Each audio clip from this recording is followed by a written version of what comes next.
Okay, why don't we go ahead and get started? It's a little bit after 7. Welcome to Planning and Zoning for Tuesday, March 3rd, 2015. If everyone would please stand and join me for the Pledge of Allegiance. Pledge allegiance to the flag of the United States of America, and to the republic for which it stands, one nation, under God, indivisible, with liberty and justice for all. Okay, thank you. All right, and Mrs. Imbick, if we could get a roll call. Clements. Here. Commissioner Stevens. Here. Commissioner Furby. Commissioner Seibel. Commissioner Siedentop. Here. Okay, thank you. And have the commissioners had a chance to look over the agenda? Does anyone have any questions or changes to the agenda? I don't. Okay, I'll accept a move to approve. I move to approve the agenda as stands. Do we have a second? I second that motion. All in favor? Aye. Aye. The agenda for this evening is approved. And then looking at last meeting, which was February 3rd, looking over the minutes of that, does anyone have any changes, questions, concerns about the minutes from the last time? If not, I'll accept a motion to approve. Again, I'll move to approve the minutes of Tuesday, February 3rd. Okay. Planning and Zoning Commission minutes. Do we have a second? I second that motion. All right, good, thank you. Okay, this evening we have a public hearing, CU 15-01, a request for a conditional use permit to allow a motorcycle dealership in a historic downtown commercial district, CHD. Currently, this use is allowed in the CHD district only with a conditional use permit, according to Land Use Code Table 3.2. The property is addressed as 212 South Bullard. The applicant is the owner, Stuart Egnall. And Mr. Egnall, I believe you're here this evening, and you've been here in the past, so you kind of have a feel for the procedure, correct? Okay. All right. And then we'll go ahead and begin and have the town present for us, please. Oh, wait. I need to have everybody swear in. Anybody who wants to speak needs to be sworn in. If you're sworn in, that doesn't mean you have to speak. However, if you have any intention of speaking, you do need to swear in. So if anyone would please join up there at the mic. Okay, repeat after me. I, and give your name. I, Jamie Stuart Egnall, Do solemnly swear do solemnly swear that the testimony I'm about to give that the testimony I'm about to give will be the truth, the whole truth, will be the truth, the whole truth, and nothing but the truth on penalty of perjury. and nothing but the truth on penalty of perjury. Thank you. And I'm sorry, you were probably going to do that, but I thought you were going to actually be taking the oath. Okay. And also, real quick, have either of the commissioners had any ex parte conversations regarding tonight's hearing? No. Okay. All right. Thank you.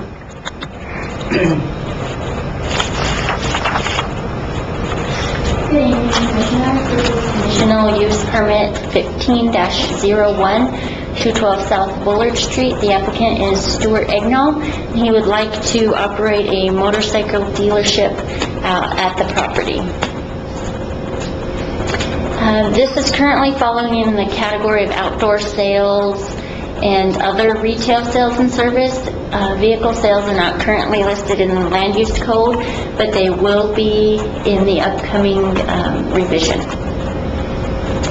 And this location last year, you heard a conditional use permit also for the same location for a powder coating business.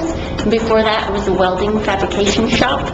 So because the type of use is changing, that triggers the conditional use permit. The tenant who owned the powder coat shop has left, and so now Mr. Egnall is going to make other use of his property. This is the property in question. You'll see the large bay doors there on the front. And this is the view to the south. Mr. Egnall's manufacturing property is across the street, which is zoned industrially. So he does the work over there, and he'll just be selling the motorcycles out of this retail space. And that is a view to the north. You'll notice that there's a house right there, and then a lot more retail general stores to the north of that. So this is a pretty straightforward conditional use. He will have the same requirements as any other retail sales. And the reason that we are going to leave vehicle sales as a conditional use in the historic downtown commercial area is because of the parking. If somebody wanted to sell large vehicles there, it would be really hard to fit in. But the motorcycles seem to be, size-wise, a really good fit for that space. And all of the manufacturing will take place across the street, so there's no problem with that. So the Planning and Zoning Commission, in approving a conditional use permit, shall make the following findings and may attach to the permit such reasonable requirements, in addition to those specified in this land use code, to ensure that the development in its proposed location, 1, will not endanger the public health or safety, 2, will not injure the value of adjoining or nearby properties, 3, will be in harmony with the area which is located, and 4, will be in conformity with the town's comprehensive plan or other plans officially adopted by the town. The Community Development Department staff recommends approval of this request as it meets all 4 of the required findings, and we have no conditions to recommend for this conditional use permit.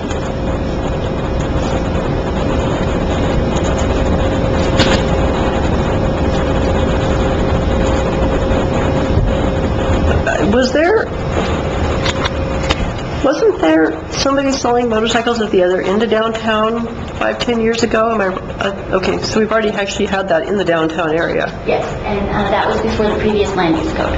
And you said that upcoming we will have vehicle sales. It won't divide vehicle from motorcycle. No, it'll just be vehicle. Okay, but it will not be considered part of the historic downtown in the future, though. It'll be conditional use, most likely, because just of the space requirements. It'll be allowed in the highway commercial, most likely, and then I'd like to see it remain a conditional use downtown because the type of vehicle really matters. This came about because Mr. Egnall has to register with the state. Anything with a VIN number on it is a vehicle.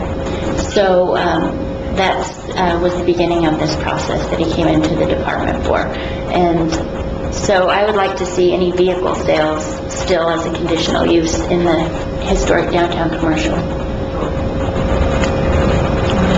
You indicated in your presentation to us that this building will be used for sales of the vehicles only. There won't be any repair or... No, he'll be doing that across the street, and he can give you the details. That's not accurate. You want to use the microphone? We will be doing repair in that building. Will it be in the engine shop in the back that already exists?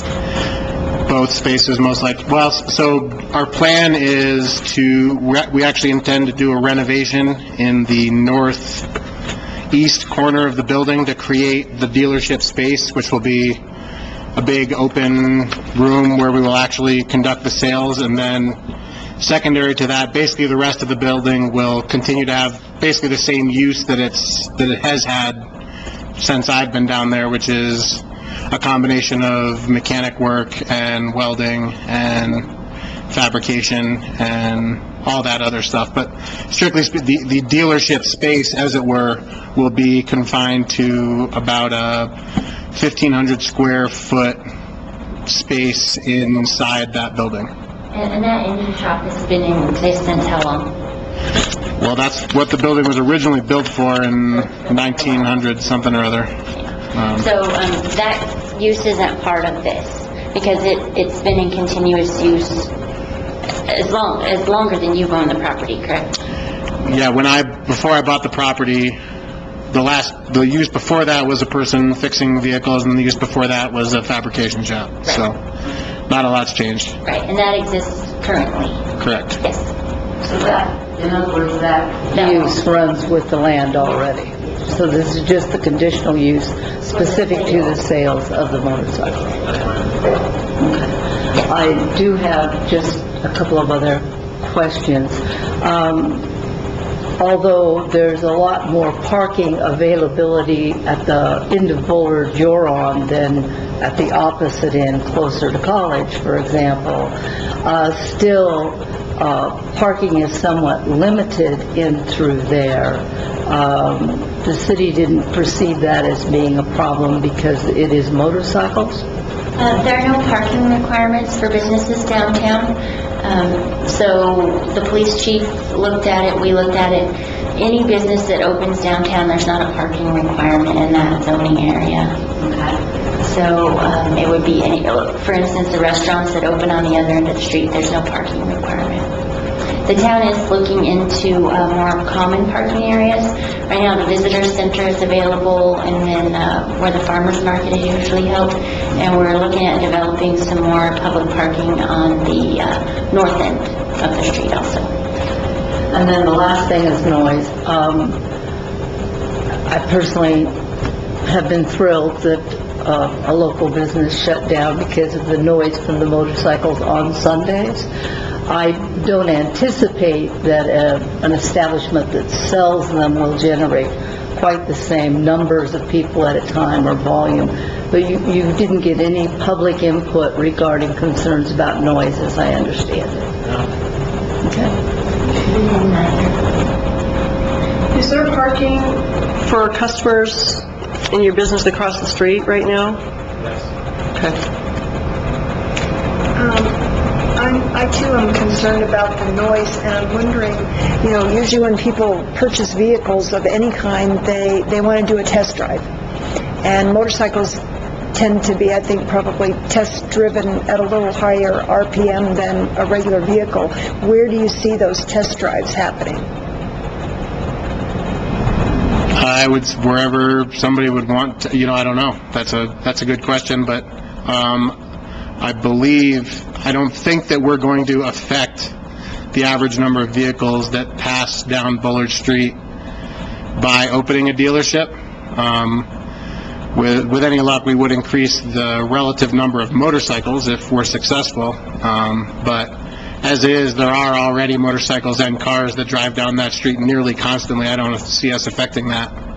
And as far as the relative noise, just for the record, it's not going to be a Harley-Davidson shop. It's going to be the quiet kind of motorcycle shop. So, for whatever it's worth, we're not into those motorcycles we're all familiar with outside of that business not to be named that is no longer open. That's not really the market that we're after, for whatever that's worth. Will your hours be 7 days a week, 5 days a week? What days will you be open for sale? Regular business hours, Monday through Friday. It currently is what we're open, and I don't anticipate changing that. Okay.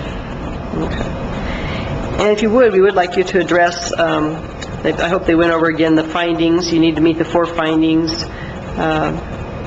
And do you have a copy of those? Okay. If you wouldn't mind just kind of addressing those a little bit, please. Well, I guess from my perspective, what we're doing, the degree to which we are altering our activities down there is fairly minor. So, really the only difference is we will have a license to be able to sell motorcycles, right? I mean, we already do sell motorcycles on consignment. We're just limited to the numbers. So really, as far as I'm concerned, the only thing that's changing is the number of motorcycles that we're legally allowed to sell. So I guess I don't believe that selling more motorcycles will endanger public health or safety. That seems fairly self-evident to me, unless you think, well, I guess motorcycles are more dangerous than cars, but that's sort of a personal decision that people make, I think. As far as injuring the value of adjoining or nearby properties, I'm pretty sure, I think that a vibrant business probably does more to help property values than the vacancy that is fairly endemic on Bullard Street otherwise. So, if anything, I imagine we're helping property values. As far as being in harmony with the area, we already established that the use really hasn't changed much in the past 100 years or so, so that feels fairly harmonious to me.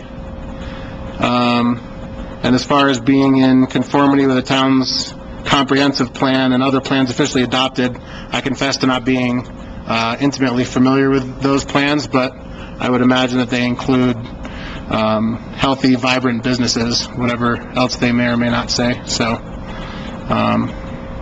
and I don't know of anything. I've never been told anything that what we're doing in that area is contrary to what the town hopes happens in that area.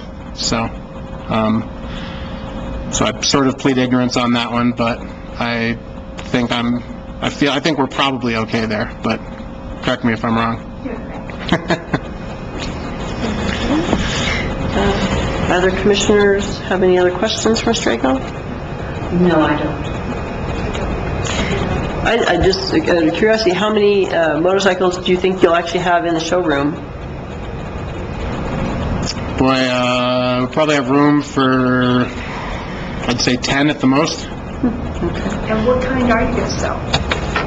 We're not going to be a dealership for any specific brand. Primarily, we're getting the license to just facilitate resale of used motorcycles.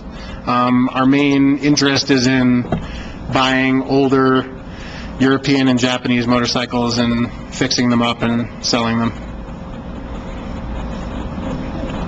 Thank you. Welcome.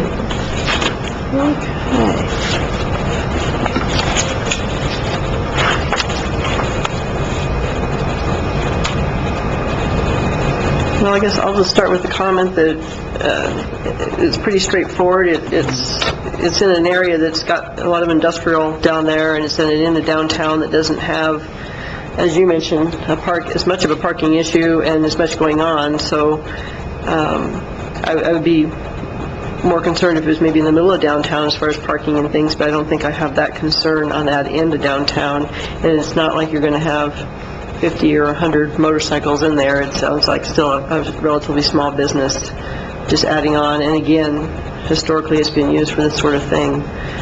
So I feel like it meets the 4 findings. Anyone have any comment,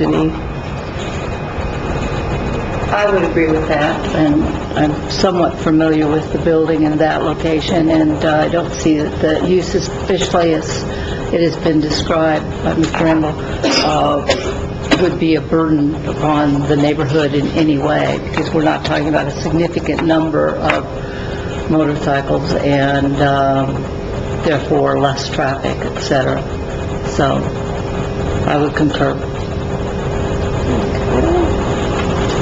Would anybody want to put forward a motion?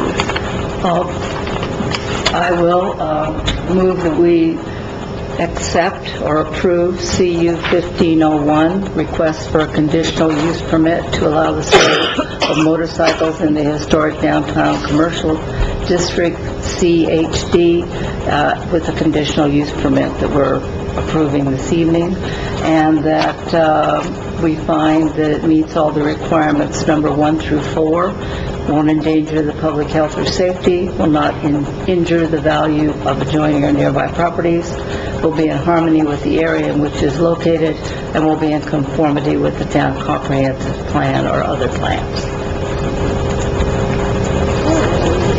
Do we have a second? I will second that motion as stated. Okay.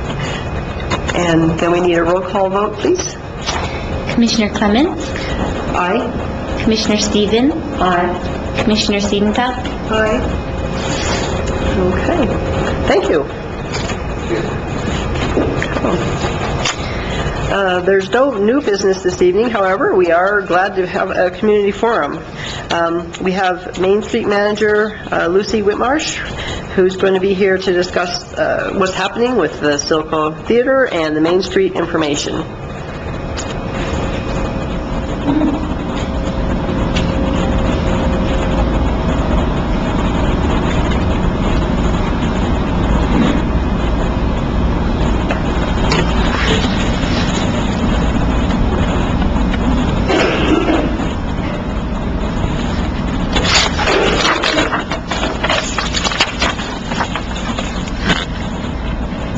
Good evening, I'm Lucy Whitmarsh, and I'm the manager for the Silver City Main Street project, and I thank you very much for inviting me to come in and talk to you about a subject that's very near and dear to my heart, which is the Silco Theater. And I have also been the project manager for the renovations at the Silco Theater since March of 2013. And if you'll notice on the cover sheet, I have it dated 2013 to 2015, and if I have to revise that date to finish this project, I am not going to be a happy person. The other thing, or that year, we aren't going by months, we're going by years. And the other thing that I wanted to mention is that one of the big challenges with a project like this has been the funding. And so in my presentation, I'm going to focus on that. And if you have any questions about that, just please ask me.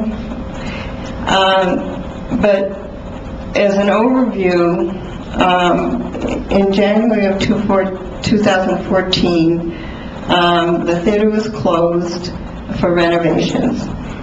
The theater was originally built in 1923 and had, after its useful life as a theater, been redesigned to be retail space. So the goal of the Silver City Main Street was to bring it back to being a movie theater. And so a big part of the construction was removing all of the things that had been added that weren't really contributing to what the building was supposed to be. So what we've used as a guideline are renovations that were done in the 1940, and you can see the picture on the second page of the handout that shows what the theater looked like after renovation that took place in 1940. And we do also have photographs of what the interior was done in the 1940 renovation. So that's what we've been using for our theme on how to develop this. And then when we first started working on doing this in 2013, the first thing we had to do was develop a construction plan. And we did have consultation services from our New Mexico Main Street partners, and right from the start, we worked with an architect.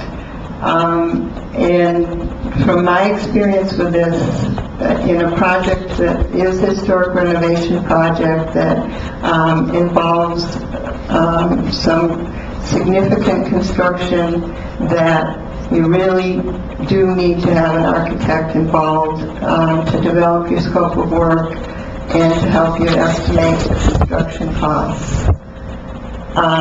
Then once we had that in place, we did have to develop a funding plan.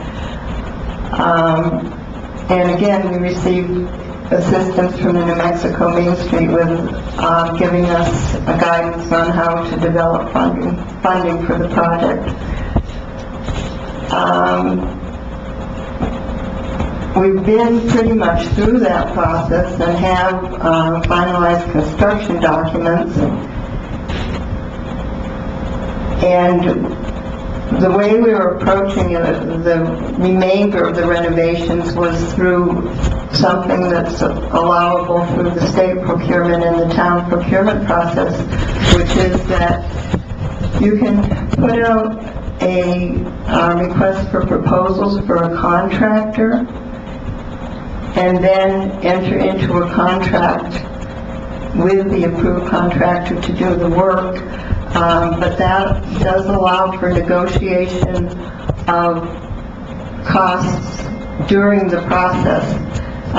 If you're familiar with the traditional bid process, which we went through twice and were not able to accept the bid because we didn't have enough funds to pay for the work that needed to be done. What happens with that is that you put out the work that you for bid for the work that you need to have done, and you have to accept the lowest bid, which again, we would have accepted, but we didn't have the funds to pay for that work, so we weren't able to accept the bid. So then we tried this alternate route of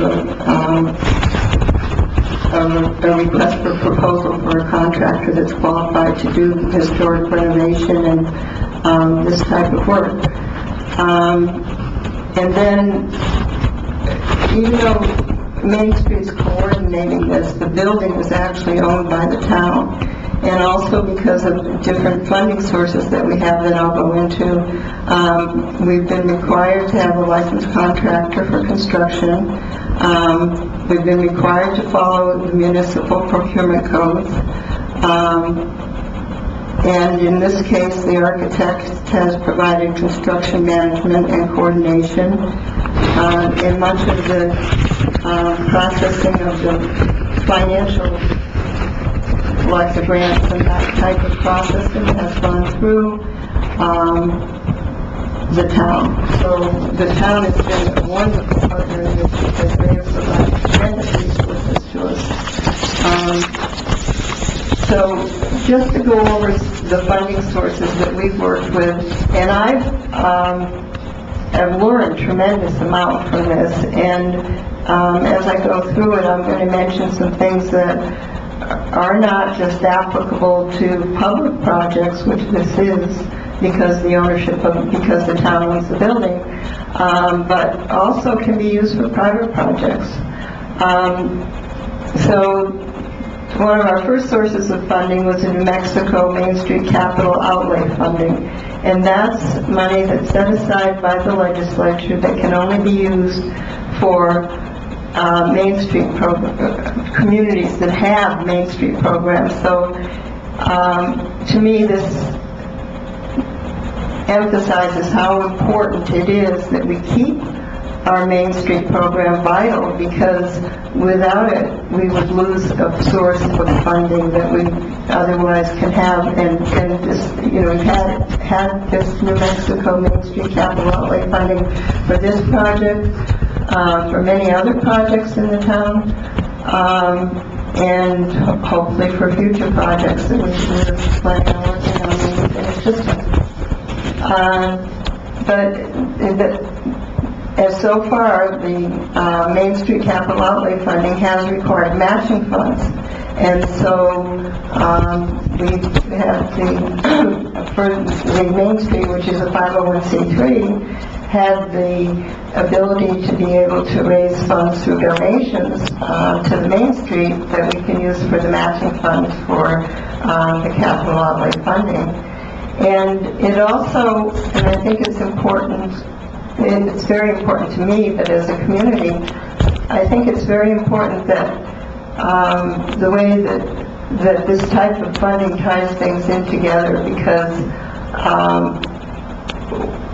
we're required to have the project on the infrastructure capital improvement plan in order to be eligible for the New Mexico capital outlay funding, which means that it's something that the community supports because it's on the improvement plan. And our requirement is also that it has to be in the downtown master plan, which it is, where the projects that you're interested in working on, so that it's something that we've all predetermined that it's a benefit to the community, and that the project does have community support. Then We also were able to access Local Economic Development Act funding, which I'm going to use an acronym from now on called LEDA, and that's what it is. So but that's what this source of funding is, and it comes from the Economic Development Department, and again, it's money set aside by the legislature for the Economic Development Department to use to stimulate the economy and to create jobs. And this money is only available to Metropolitan Redevelopment Act areas. And our downtown is in Metropolitan Redevelopment Act area. We implemented that as knowing that if we did want to become eligible for LEDA funding, that we would have to have that designation. And it was hard because we had to admit that it was a blighted area and that it did need help. Excuse me. But that funding now, which currently the LEDA has authorized $100,000 towards our Silco Theater project, but that's also available to people who own buildings that are not a municipality. A private owner can access LEDA funding. And it's not a loan, it's a grant. It doesn't require any matching funds. What it does require is a guarantee. In our case, we had to guarantee that we would create one job, and the guarantee has to be equivalent to the amount of money being allocated. So in this case, the guarantee is for the $100,000 in property that the town encumbered to guarantee this $100,000. So it has to be property that's otherwise unencumbered that they can put up as the guarantee that there will be one job created.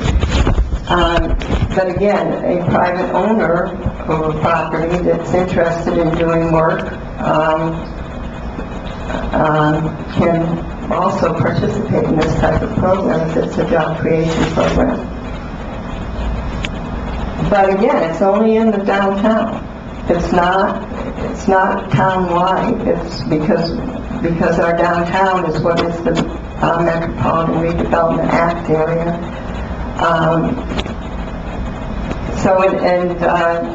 If I say something that's not quite correct, can you jump in and tell me that I'm saying something wrong? Yes, and I also would like to add that we have all of those plans in our office.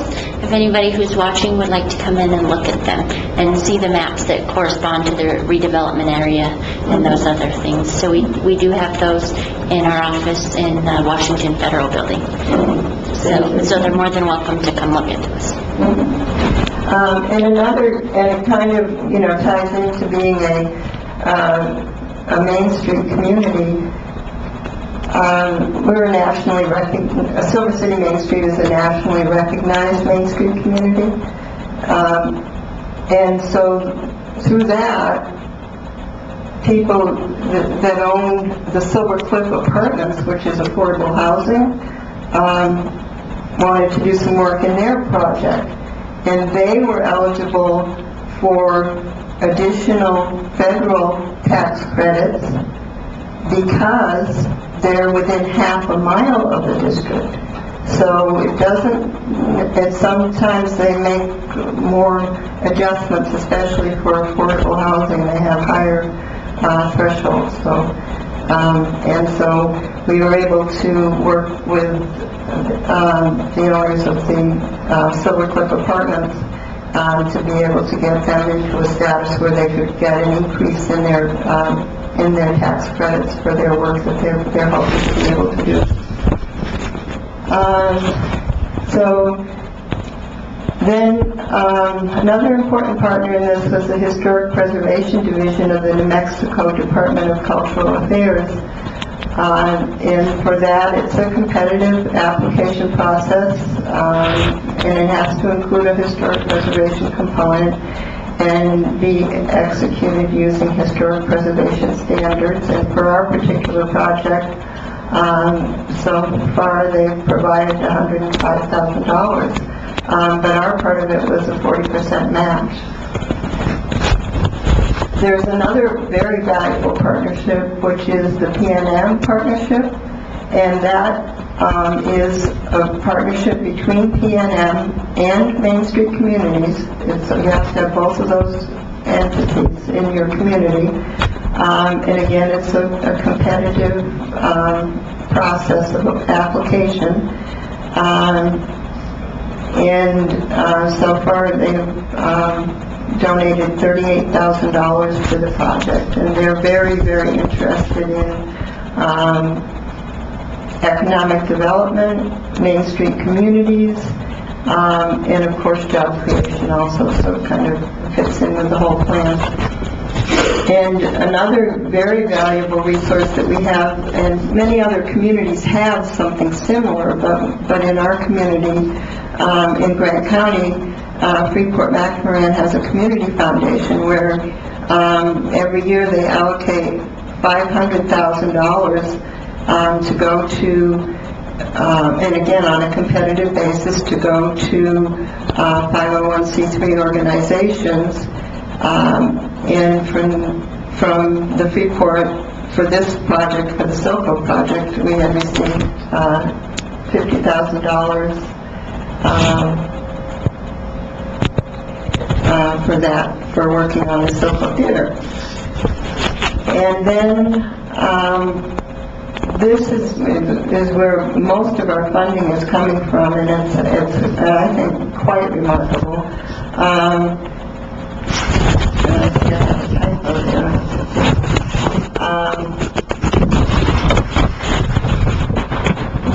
Because the town of Silver City owns the Silco Theater, that makes it eligible to be able to apply to funding from the New Mexico Finance Authority. But in this case, the loan that we have from the New Mexico Finance Authority for $350,000 is actually being paid by the Silver City Main Street project, and it's part of our business plan that to fund the renovations, then we would, we do have to pay back the loan, but we expected to do it through operations of the theater, so we are going into this with some encumbrance. But the commitment of the Silver City Main Street to do this project is huge, and to me that is just really remarkable.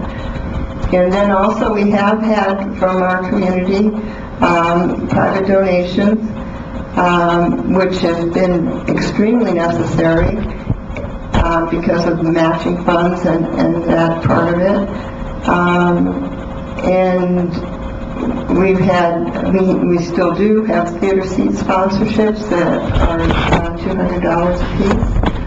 We've been selling some beautiful handcrafted posters that are $50 each. And one of the other things that I think has been very exciting about this is various community organizations that have held fundraisers for us or given time to help with different projects and to work on this, and plus individual donors. And that part of it has just been really, really, to me, shows that people really, really want a theater. So I'm not the only one. We'd like to have a movie theater downtown. And historically, there were 3 movie theaters in the downtown. There was the Silco, there was the El Sol, and also the Gila Theater. And then part of a larger plan of and this is also in the Downtown Action Plan, part of our larger vision for the downtown is in part that it would become an entertainment destination. Right now, there's quite a bit of already live music and that type of thing, but if we have an improved performance space and a movie theater, I think it will really round it out as a destination where people can come and enjoy the wonderful restaurants that we have, and also have a chance to experience a lot of either the movies or the live entertainment and music venues, and so it's pretty exciting. Does anybody have any questions? Yeah, I wanted to ask you, do you reapply yearly for these different funding sources from the LEDA and PNM and Freeport-McMoran? Well, specific to this project, we only had one opportunity to apply for capital outlay funding because last year the legislature didn't appropriate any money for the main streets for capital outlay, so we only had the opportunity in 2013 to apply.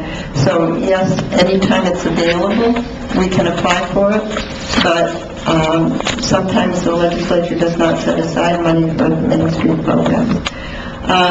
For the LEDA funding, it's project driven. They have to approve the project. And then they have guidelines within that about how much they'll fund, so that's really specific to a project. Probably, going forward with additional projects, that would be a source of funding. With the Historic Preservation Division, we did go through 2 rounds of funding for them, with them. In 2013, they funded 60% of what we did for the marquee, when we reintroduced the marquee,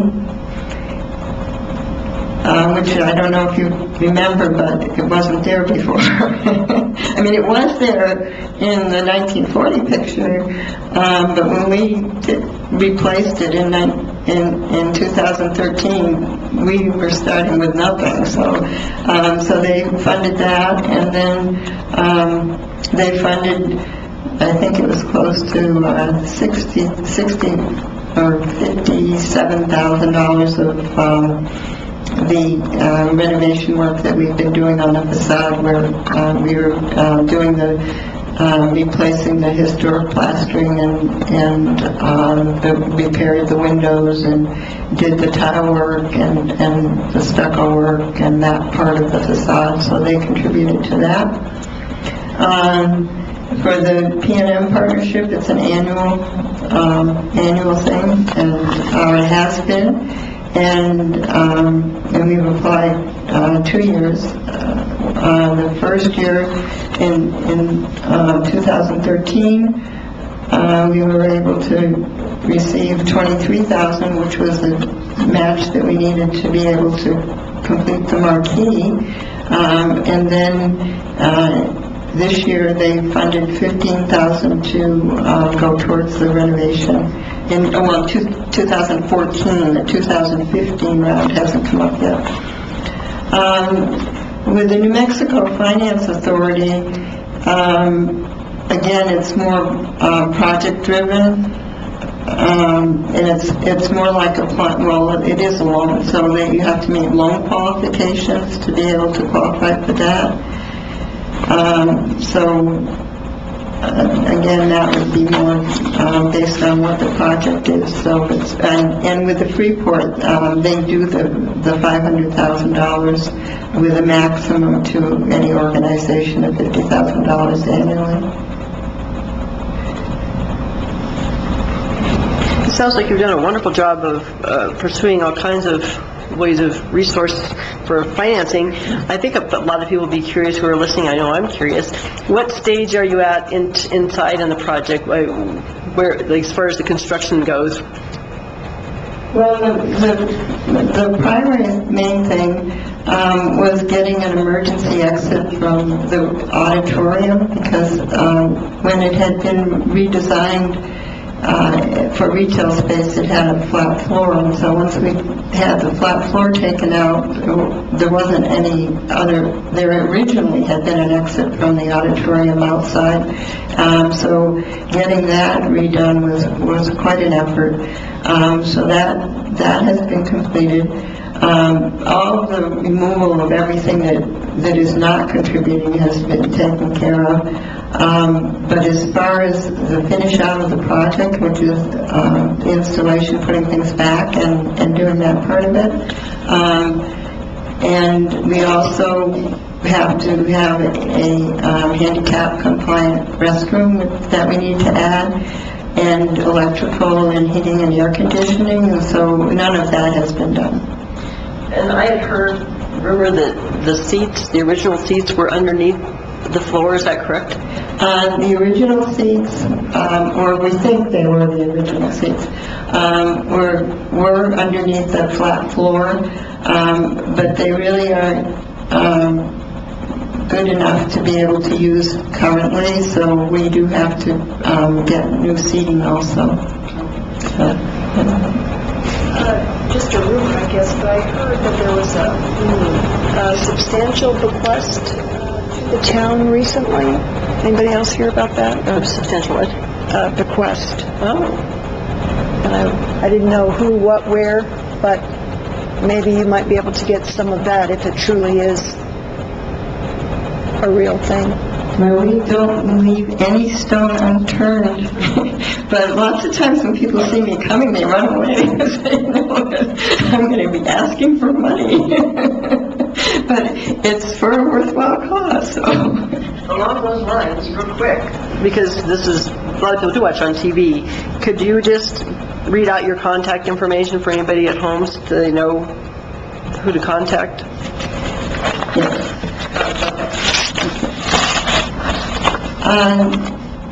For mailing, it's the Silver City Main Street, and it's Post Office Box 4068 in Silver City, and it's 88062. And if somebody does want to contact me by phone, our number at the office is 575-534-1700. Or you can call me on my cell phone, which is 575-574-8394. And my email address is lmwk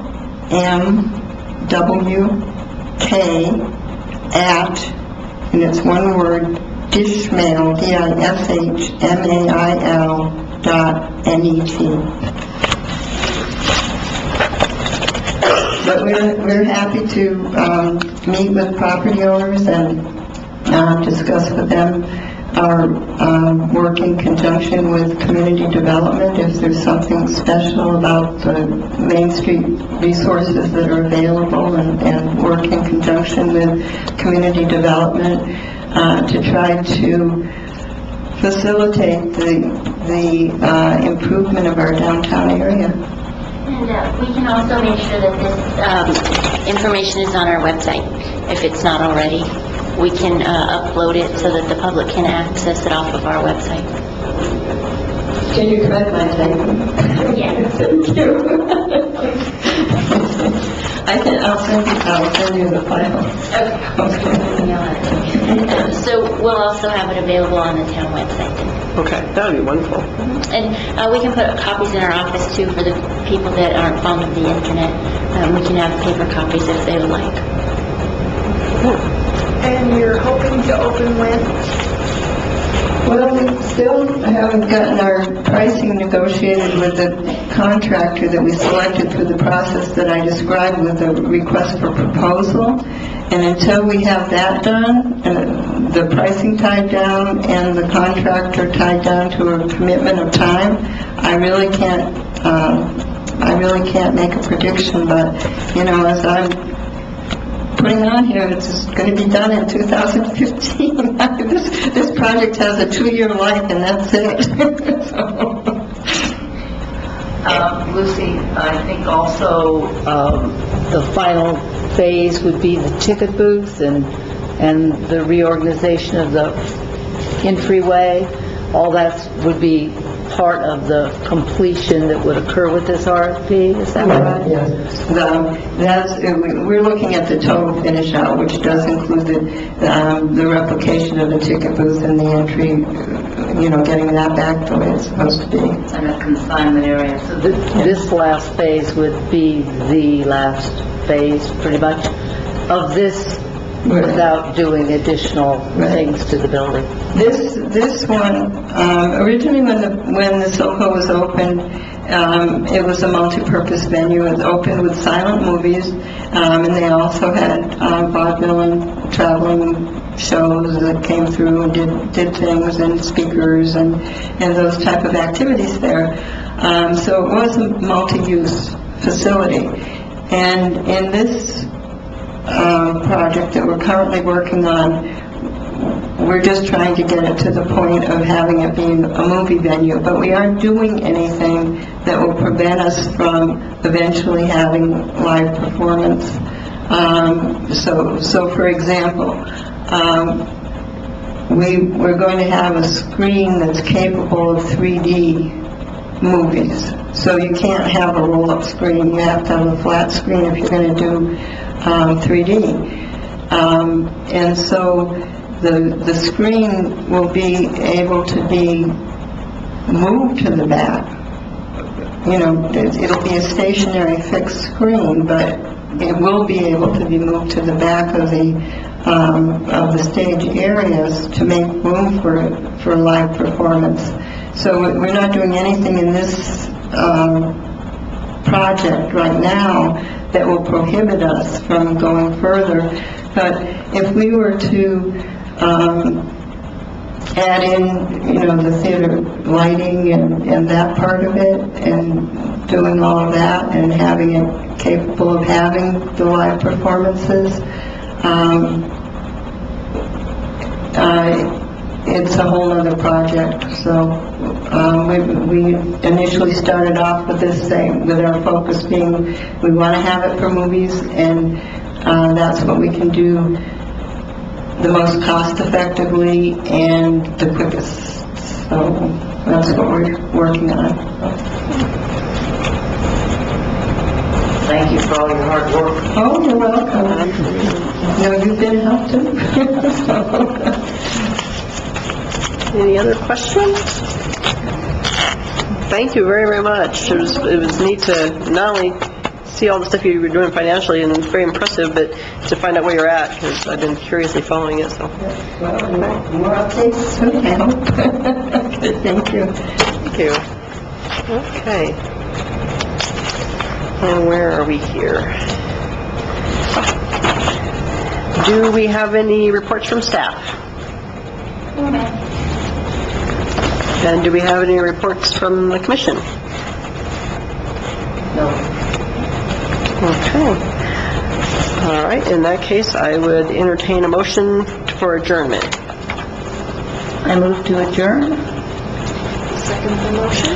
All in favor for adjournment? Aye. Aye. Okay. Thank you.